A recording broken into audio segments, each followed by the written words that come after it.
Hi, welcome to the Southworth Library's Family Reading for March 2021.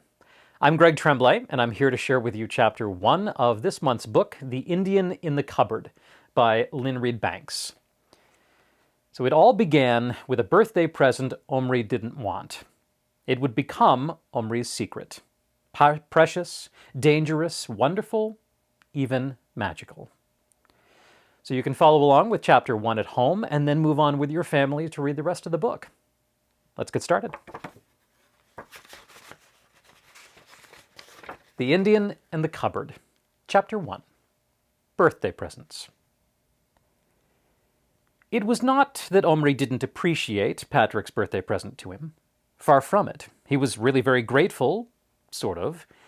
It was, without a doubt, very kind of Patrick to give Omri anything at all, let alone a second-hand plastic Indian that he himself had finished with. The trouble was, though, that Omri was getting a little fed up with small plastic figures, of which he had loads. Biscuit tins full. Probably 3 or 4 if they were all put away at the same time, which they never were, because most of the time they were scattered about in the bathroom, the loft, the kitchen, the breakfast room, not to mention Omri's bedroom, and the garden.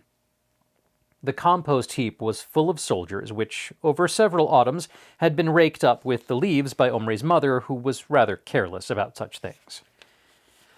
Omri and Patrick had spent many hours together, playing with their joint collection of plastic toys.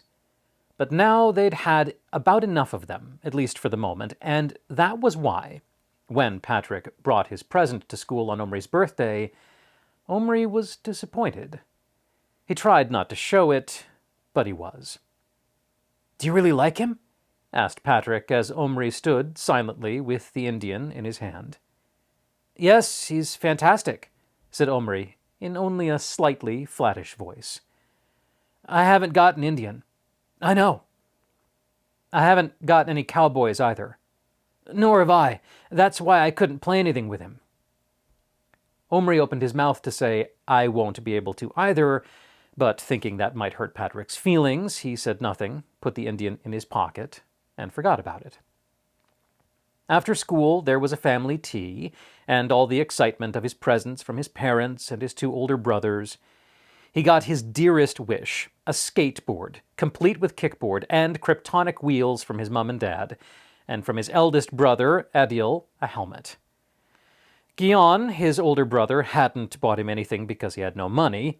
His pocket money had been stopped some time ago in connection with a very unfortunate accident involving their father's bicycle.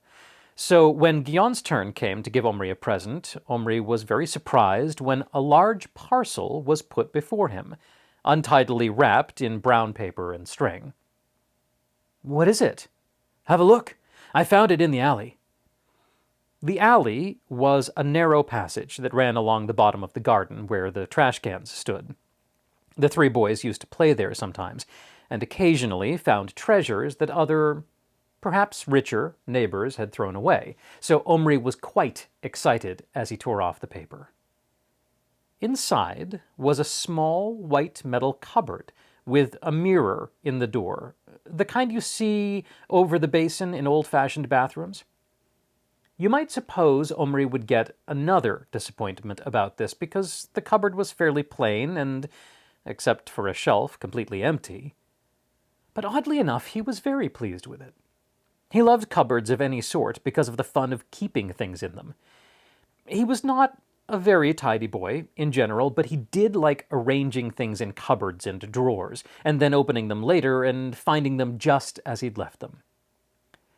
"I do wish it locked," he said. "You might say thank you before you start complaining," said Guion.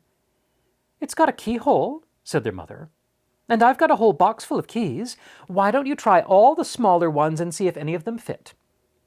Most of the keys were much too big, but there were half a dozen that were about the right size. All but one of these was very ordinary. The unordinary one was the most interesting key in the whole collection, small, with a complicated lock part and a fancy top. A narrow strip of red satin ribbon was looped through one of its curly openings. Omri saved that key to the last. None of the others fitted. And at last he picked up the curly-topped key and carefully put it in the keyhole on the cupboard door just below the knob. He did hope very much that it would turn, and regretted wasting his birthday cake-cutting wish on something so silly, or rather unlikely, as that he might pass his spelling test the next day, which it would take real magic to bring about, as he hadn't even looked at the words since they had been given out 4 days ago. Now he closed his eyes and unwished the test pass, and wished instead that this tiny, twisty key would turn Gion's present into a secret cupboard. The key turned smoothly in the lock. The door wouldn't open. "Hey! Mum, I've found one!" "Have you, darling? Which one?" His mother came to look. "Oh, that one? How very odd. That was the key to my grandmother's jewel box when she got from Florence. It was made of red leather, and it fell to bits at last, but she kept the key and gave it to me.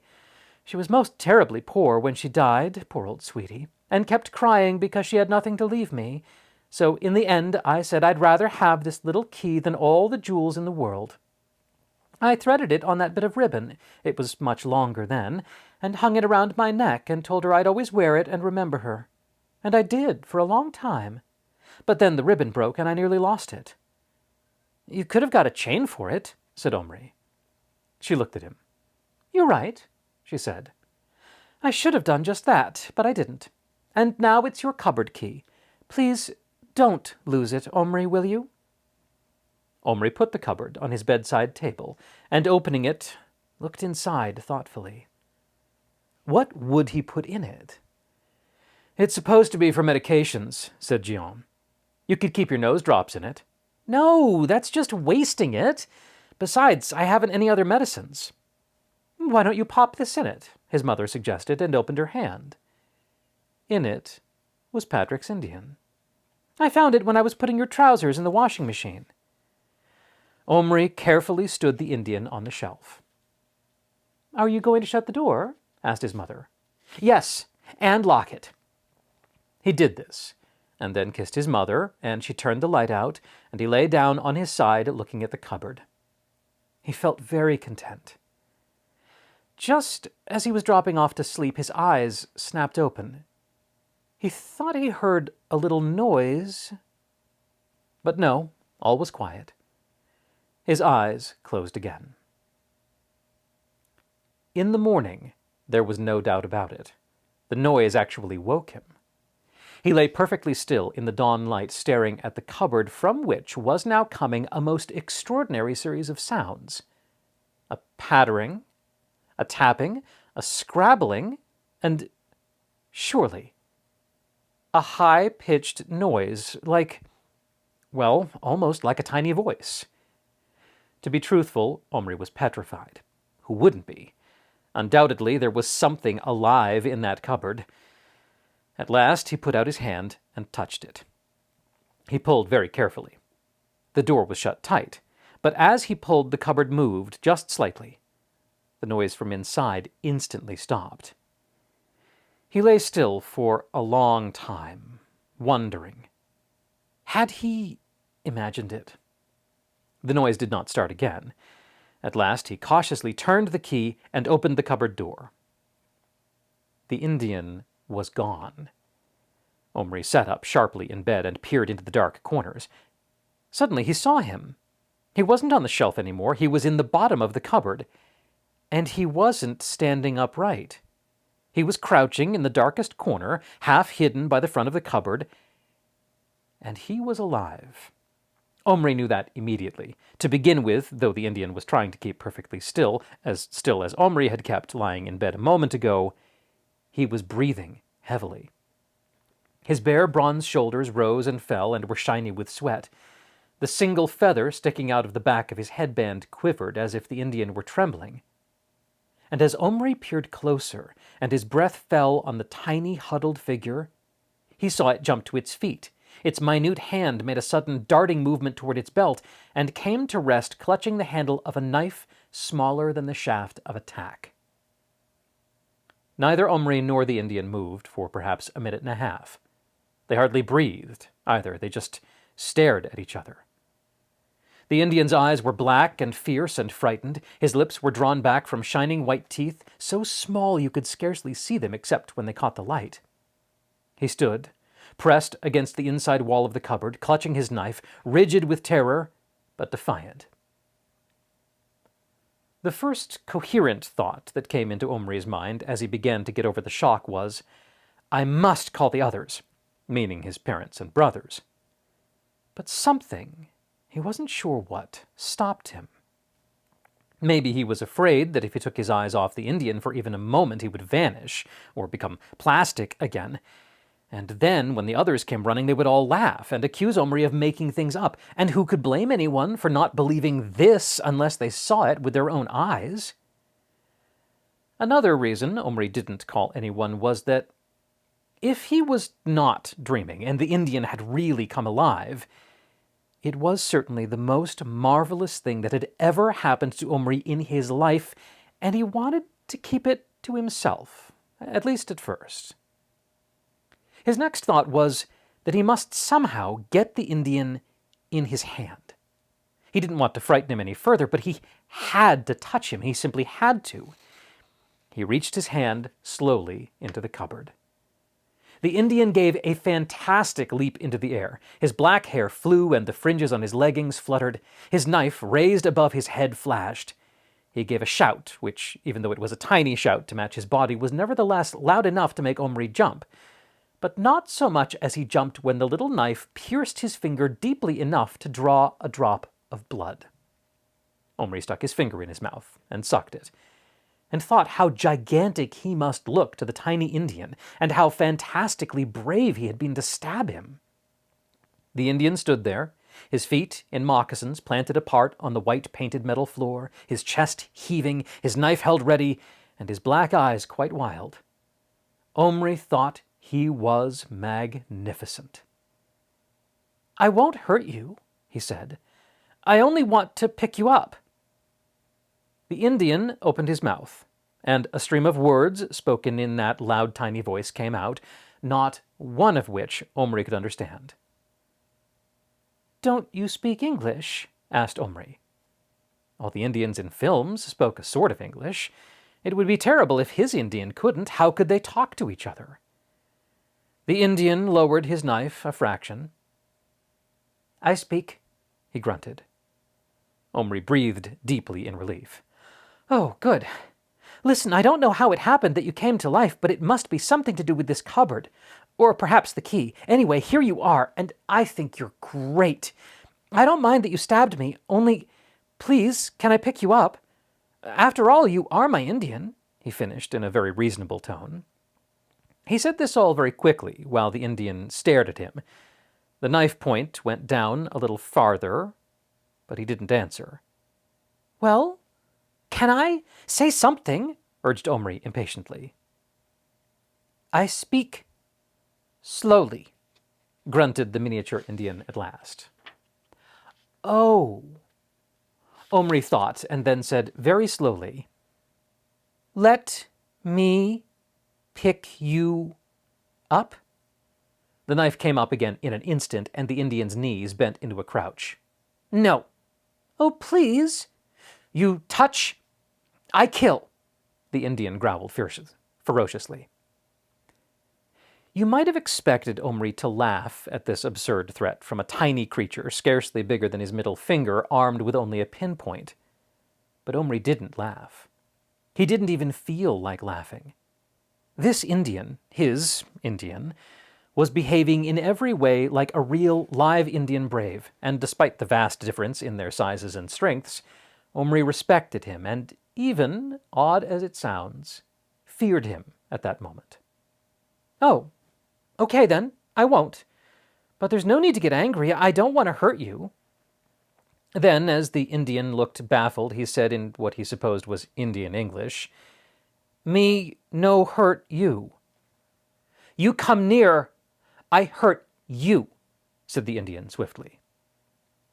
Omri had been half lying in his bed all this time. Now, cautiously and slowly, he got up. His heart was thundering in his chest. He couldn't be sure why he was being cautious. Was it so as not to frighten the Indian? or because he was frightened himself. He wished one of his brothers would come in, or better still, his father. But no one came. Standing in his bare feet, he took the cupboard by its top corners and turned it till it faced the window. He did this very carefully, but nevertheless the Indian was jolted, and having nothing to hold on to, he fell down. He was on his feet again in seconds, and had not let go of his knife. "Sorry," said Omri. The Indian responded with a noise like a snarl. There was no more conversation for the next few minutes. Omri looked at the Indian in the early sunlight. He was a splendid sight. He was just under 3 inches tall. His blue-black hair, done in a plait and pressed to his head by a colored headband, gleamed in the sun. So did the minuscule muscles of his tiny naked torso and the skin of his arms. His legs were covered with buckskin leggings, which had some decoration on them too small to see properly. He wore a kind of bandolier across his chest, and his belt seemed to be made of several strands of some shiny white beads. Best of all, somehow, were his moccasins. Omri found himself wondering, not for the first time recently, where his magnifying glass was. It was the only way he would ever be able to see and appreciate the intricate details of the Indian's clothes. Omri looked as closely as he dared at the Indian's face. He expected to see paint on it, war paint, but there was none. The turkey feather that had been stuck in the headband had come out when the Indian fell, and was now lying on the floor of the cupboard. It was about as big as the spike on a horse chestnut, but it was a real feather. Omri suddenly asked, "Were you always this small?" "I not small. You big," the Indian shouted angrily. "No," began Omri, but then he stopped. He heard his mother beginning to move about next door. The Indian heard it too. He froze. The door of the next room opened. Omri knew that at any moment his mother would come in to wake him for school. In a flash he had bent down and whispered, "Don't worry, I'll be back." And he closed and locked the cupboard door and jumped back into bed. "Come on, Omri, time to get up." She bent down and kissed him, paying no attention to the cupboard, and went out again, leaving the door wide open.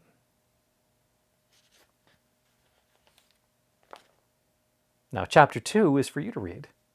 Enjoy. See you next month.